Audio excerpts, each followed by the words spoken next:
The tempest upon Texas. Over the past 2 years, a deadly freeze.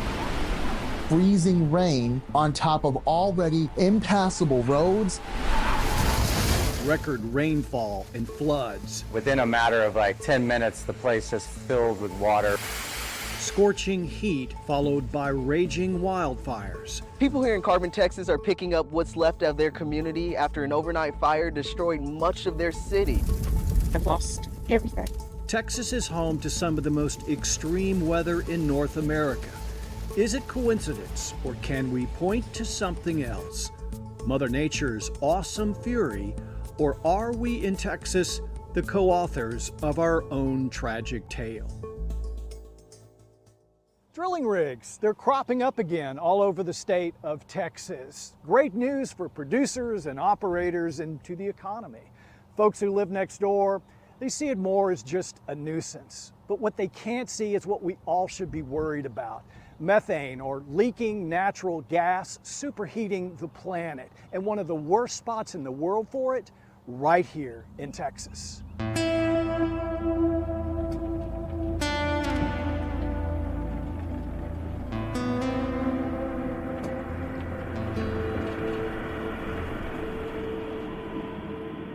Texas, the oil and gas mecca, not only of the United States, but we are the fourth highest producer of fossil fuel in the world. Here in the Permian Basin, a stretch of land covering 75,000 miles in West Texas, beneath the ground sits the largest oil reserve in the United States. More drilling occurs here than in any place in the country. But according to Climate Trace, a consortium of independent researchers studying greenhouse gas pollution around the world, the Permian Basin is by far and away the largest single source of pollution on the planet. At a distant number two, an oil and gas field in Russia. The war in Ukraine, combined with a post-pandemic spike in fuel consumption, has put renewed pressure on oil and gas producers in Texas. The state must produce more to meet demand, meaning more stress on aging infrastructure, and more methane and toxic byproducts billowing into the sky. Methane, for example, can warm the climate system with about 100 times more strength than the same amount of carbon dioxide. Geeta Prasad is a climate scientist at UT Austin, just one of many from around the globe studying the harmful effects of methane gas. While CO2 emissions have a more long-lasting effect, she says methane leaking from oil and gas facilities is many times worse. She says together, they are the main contributors to climate change. So we really don't want this methane escaping anywhere in our supply chain, whether it's directly through these leaks or through flaring that might be converting that methane partially into carbon dioxide, entirely into carbon dioxide, or not at all. All of those are bad outcomes from a climate perspective. The most renowned tracker of methane pollution in Texas, if not the nation, is Sharon Wilson with Oilfield Witness. She's a former senior field advocate for the nonprofit organization Earthworks and has provided evidence and testimony to NATO and to the EPA. Making some clean energy out here. Wilson and her colleagues travel the state with infrared cameras documenting something the human eye cannot see. Clouds billowing into the sky. That's raw methane and affiliated toxins called volatile organic compounds, spewing out of vent stacks and storage tanks at oil and gas processing plants around the state.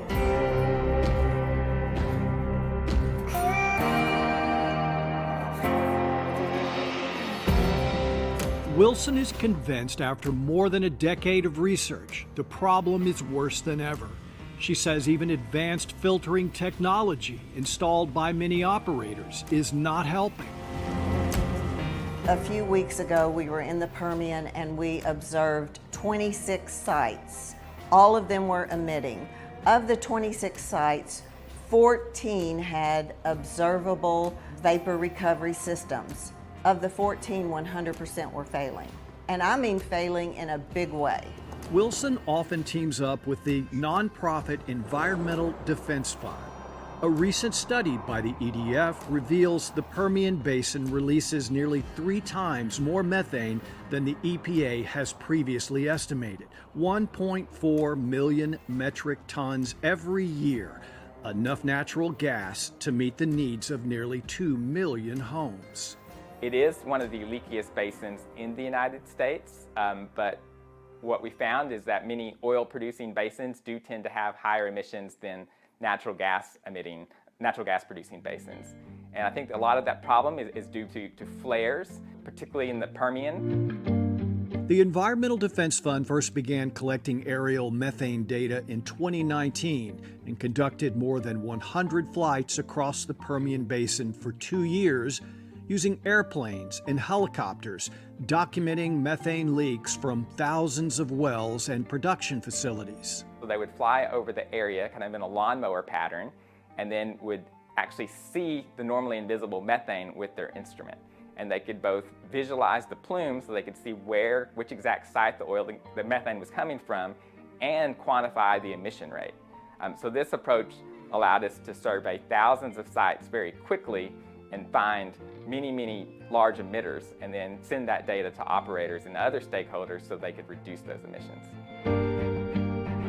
The question becomes, if we have the data, what's being done to stop the flow of greenhouse gases?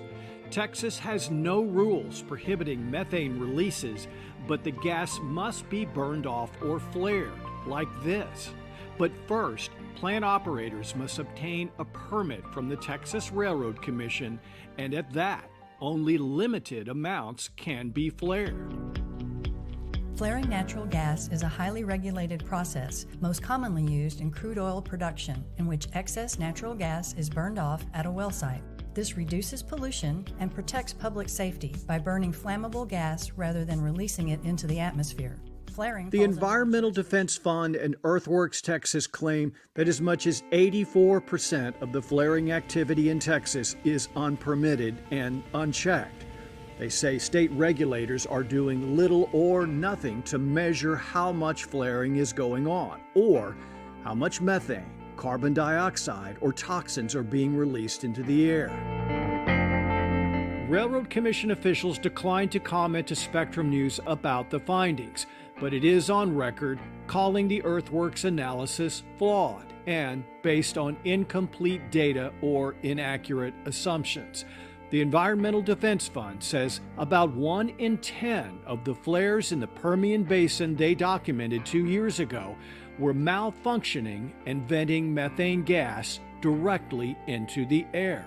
Venting, equipment malfunctioning, there are leaks, there are pipes where they vent gas intentionally. They just release it to the air. The flares are malfunctioning. There's black carbon going everywhere, smoke. It smells. It's horrible. I mean, there's hydrocarbon over the entire horizon. Environmental consultant Tim Doty works with Wilson in tracking polluters. He says regulatory oversight is a big problem in Texas, and he would know. He was one of the top methane pollution inspectors in the state. And when it comes to climate-causing gases like methane and carbon dioxide, they have no interest in measuring it at all. In fact, they don't track it. Coming up. But holy moly, you should see what's coming out of there. Unchecked toxic and greenhouse emissions. Doty says state regulators are doing little to stop. This is not the exception to the rule. This is the rule.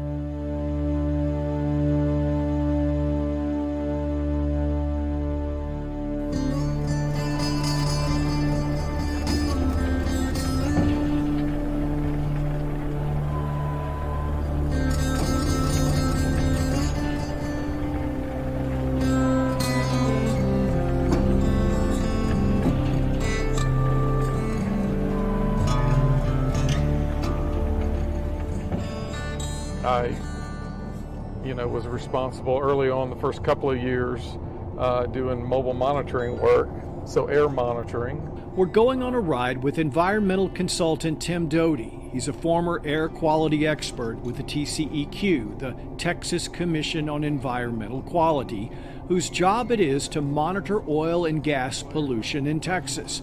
Doty is taking me on a tour of the oil-saturated rolling plains of Karnes County, southeast of San Antonio.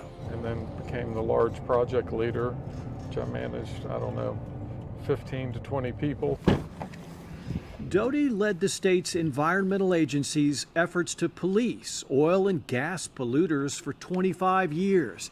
He says he left his job in 2018 after it became clear the oil and gas industry, the polluters themselves, had more influence over top regulatory officials than he did. Just looking at this from one angle. Today, Doty is an environmental consultant for Earthworks who still patrols the oil fields looking for polluters using his infrared camera. Well, the camera shows me that the flare on the left over here, the taller one, is constantly, continuously leaking hydrocarbon, including methane, which is a greenhouse gas. Is it supposed to be doing that? No. Our first stop is Marathon Oil's East Karnes County processing plant, where for the third time in a week, Doty recorded images of multiple flare stacks releasing raw methane into the air. All I know is we have a continuous emission source sitting here that this is not combusting. That is not the way that it's supposed to be operating. And the TCEQ doesn't appear to be doing its job, right? Because this is just, again, one instance here in Karnes County, right? How many other instances are like this in Karnes County? Then Doty discovers even more methane leaking from fuel storage tanks. The stream up here to the top left, uncombusted hydrocarbon, majority methane. And then we have all these emissions here, right, are coming out of it. See all that movement along those tank wall? See all this movement off of that back tank back there? Yeah. All hydrocarbon, all uncombusted, majority methane. What does that do to the environment? Well, causes, it's a greenhouse gas. It causes global warming, right? Climate change. Just a few miles away, we stop at another Marathon Oil processing plant. The situation is the same. One flare spewing volumes of methane and a taller stack with, at first, only a tiny flame. It is lit. Now it's lit. What do you think just happened there? They got a shot of pressure and a shot of gas. But holy moly, you should see what's coming out of there. Tell me what's coming out of there. That's uncombusted hydrocarbon. And again, an additional inspection reveals more gases escaping from flare stacks and storage tanks all over the property. I mean, it's just out of control, right? Emissions pouring off of this tank battery, going from right to left off on the horizon. I mean, not one tank, not one pressure relief valve. The entire thing is engulfed in hydrocarbon. Just weeks later, Doty filed a complaint with the Texas Commission on Environmental Quality against 37 oil and gas processing facilities in 3 regions. Of the 2 Marathon plants that we visited, Doty alleged hydrocarbon is being emitted continuously under high pressure and emissions are out of control. We asked Marathon Oil to discuss the allegations with us on camera. They declined, but provided a statement saying Marathon Oil recognizes the impact of greenhouse gas and other air emissions on global climate and air quality. That's why we carry out our operations, prioritizing environmental, social, and governance excellence. The emissions referenced in the complaint are permitted, and during the follow-up inspection performed by the TCEQ, no violations were cited. The TCEQ says it investigated all of Doty's 37 complaints against 23 companies. Their findings resulted in 11 notices of violations, 1 agreed order to make repairs, and one plant was fined $6,000. Both Marathon facilities we visited were not among the violators. Most of Doty's visually documented complaints were either unfounded or resulted in only a warning. I mean, I think it's pathetic, but it's not surprising to me. I mean, I was on the inside of this agency for 28 plus years on the mobile and did the mobile monitoring and managed that program. So I saw a lot of the end results back in those days. And the TCEQ, in my opinion, does not have a strong compliance and enforcement program. Spectrum News 1 reached out to a number of operators to try to get an understanding of the environmental difficulties they face in drilling and processing oil and gas. No one wanted to talk on the record. Jack McDonald, along with Sharon Wilson of Earthworks, co-authored the study Flaring in Texas, a comprehensive government failure. McDonald says he's not surprised at TCEQ's passive approach to enforcement. Tells me that the violation system that currently exists just is not effective. And I think the reason for that is because the TCEQ and the Railroad Commission have deprioritized fining operators. So oftentimes them getting a violation does little more than just alert them that people are watching them. It doesn't result in any financial penalties or any real change because there's no motivation. When we shared that allegation with the TCEQ, they declined to respond. Another facility investigated by Doty, this one outside of Kennedy, Texas, with a history of dozens of complaints, some of them filed by the family living right next door. Our faith just stands on God to keeping us safe every night, me and him, because you never know. You never know what's coming out of that plant. Their story of sickness and sorrow when we come back.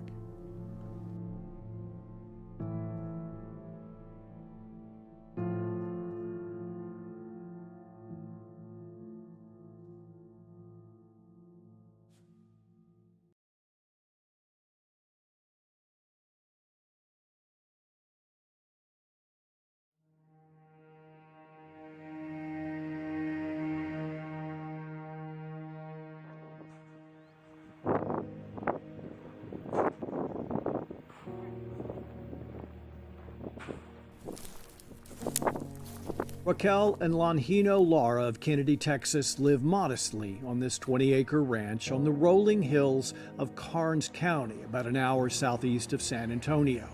This is where they've raised 3 children and a host of livestock since 1999.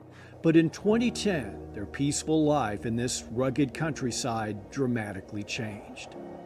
A large oil and gas processing plant moved in next door, disrupting their lives with a persistent roar, noxious fumes, and a vent stack with an eternal flame.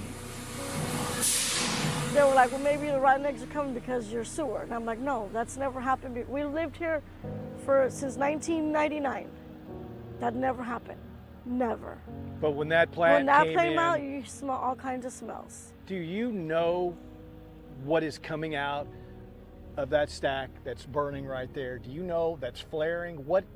What's coming out of there? Do you know? All I was told it was VOCs, volatile organic compounds. Yes. Coming out of that stack. Yes, sir. Volatile organic compounds, an invisible brew of toxic chemicals often released into the air during the processing and delivery of crude oil. Chemicals such as benzene, toluene, and xylene are known to cause a variety of health problems common to Texans who live close to oil and gas processing plants.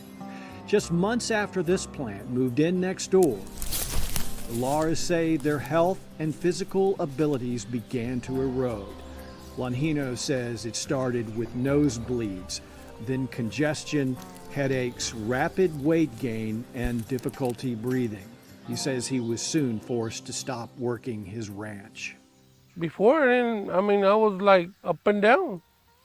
I would do 14 hours a day, no problem. You and weren't go just heavy. sleep and everything. You weren't heavy or overweight. You were No, in good shape.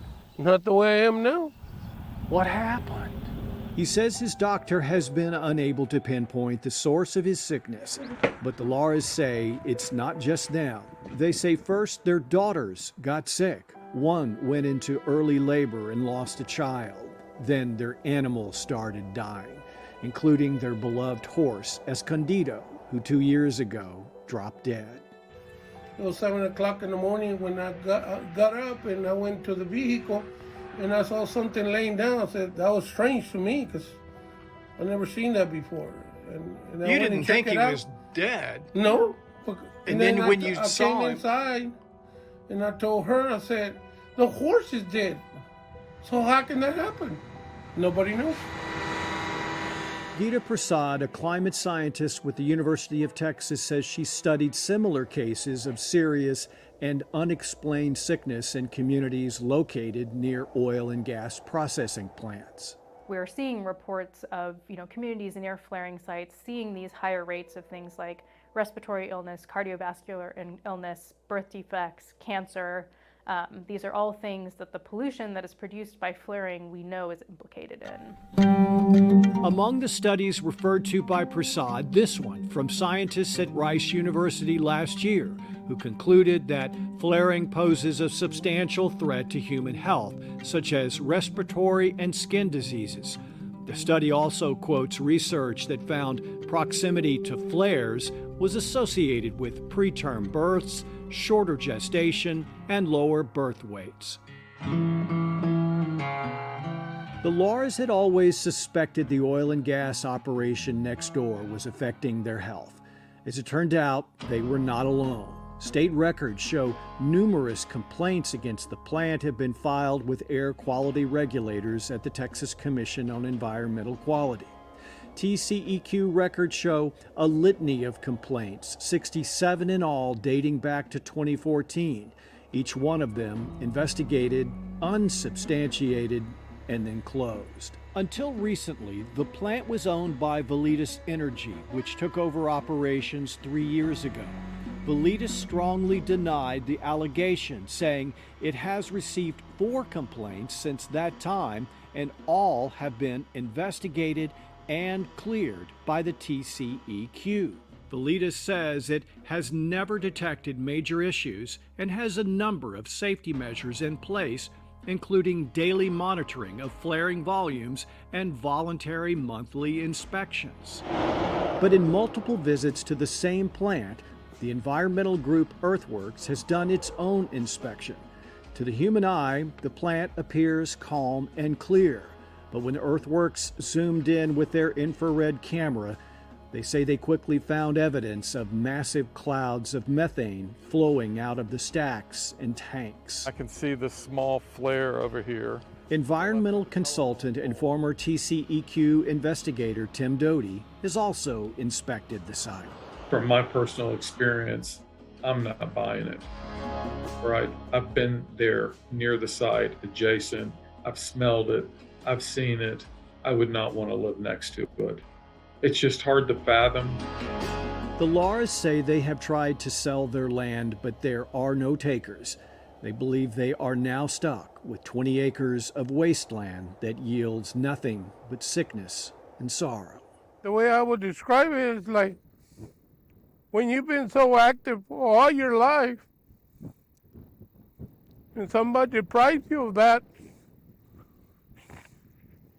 and you can't do nothing about it. Like she used to work. Now she has to work. And that hurts me. That's what kills me the most.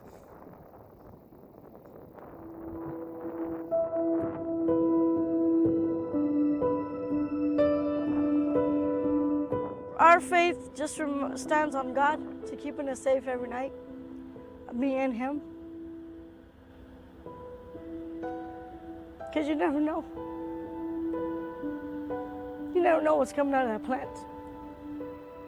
But this is our home. This is our farm. What are you going to do? Where can you go? Nowhere. They know we can't Just go pray. nowhere. We can't go anywhere.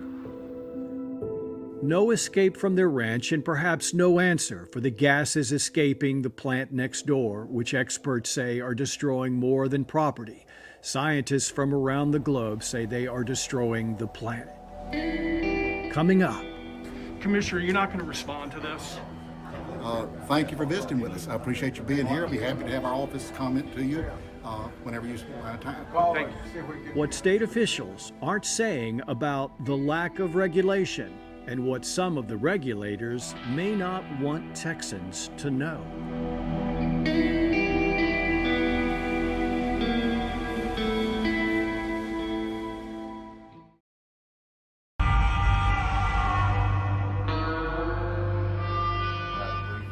On May 18th of last year, the three-member Texas Railroad Commission convened in its regular monthly meeting. Its agenda packed with more than 200 items. It's the Railroad Commission's job to oversee drilling permits and operations. I move to publish any questions, members. Okay, I move to publish the proposed amendments to Form T1. Is there a second? Second. 45 minutes after this meeting began with no public comment, commissioners adjourn. Rarely is there conflict or controversy. Structured and hold it accountable. Virginia Palacios is among the Railroad Commission's most vocal critics. She's the executive director of Commission Shift, the Texas nonprofit devoted to holding the oil and gas regulators accountable and questioning their relationship with the industry they regulate. You know, I think I just felt enough is enough. Somebody has to take a look at the way this agency is structured and hold it accountable to its mission.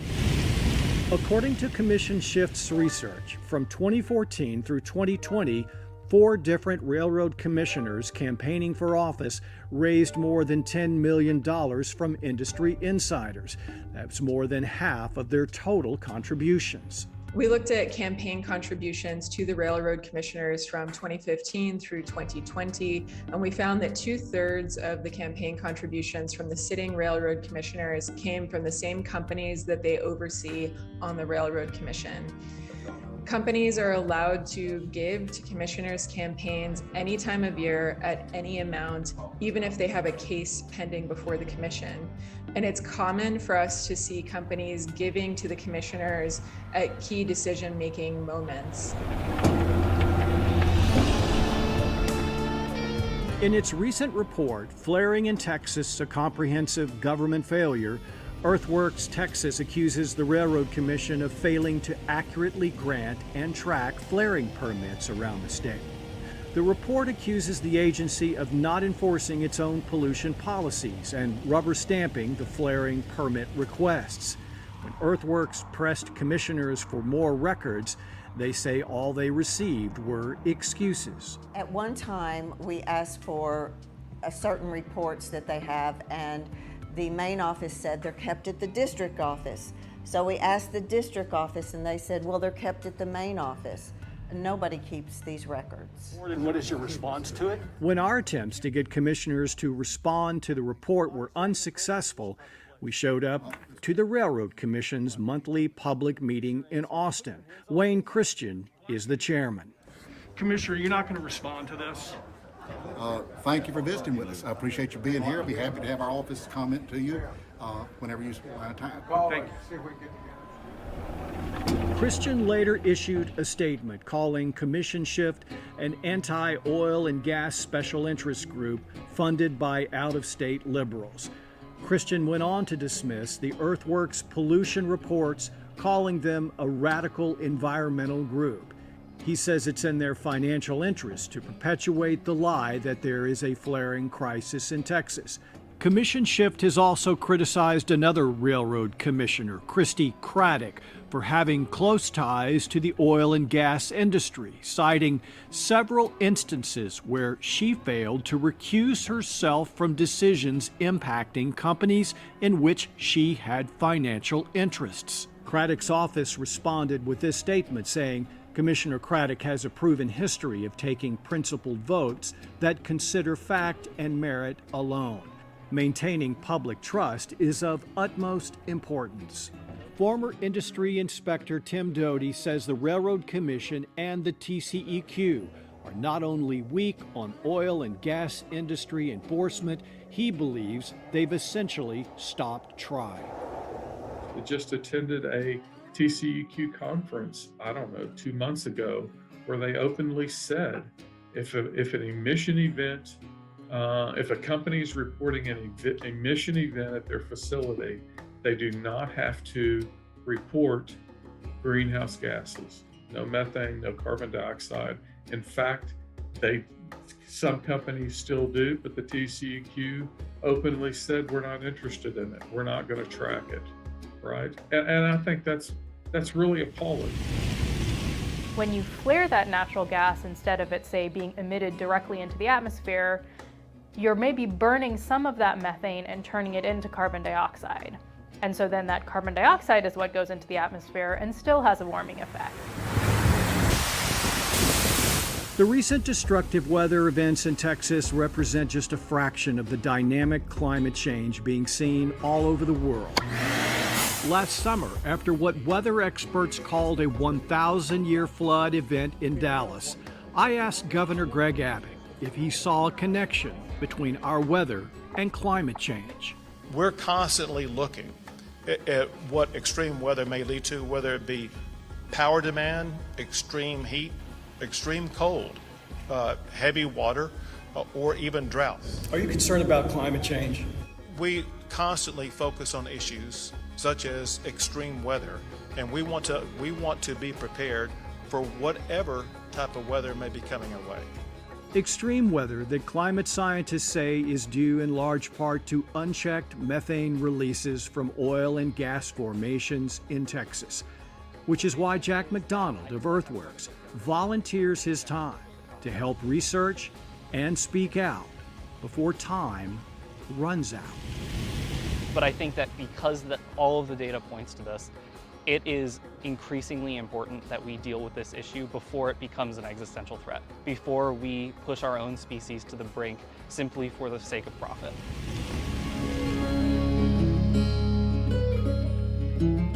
It comes as no surprise that this past summer was one of the hottest on record, not just here in Texas, but across the planet. And it has become evident that extreme weather has now become the new norm.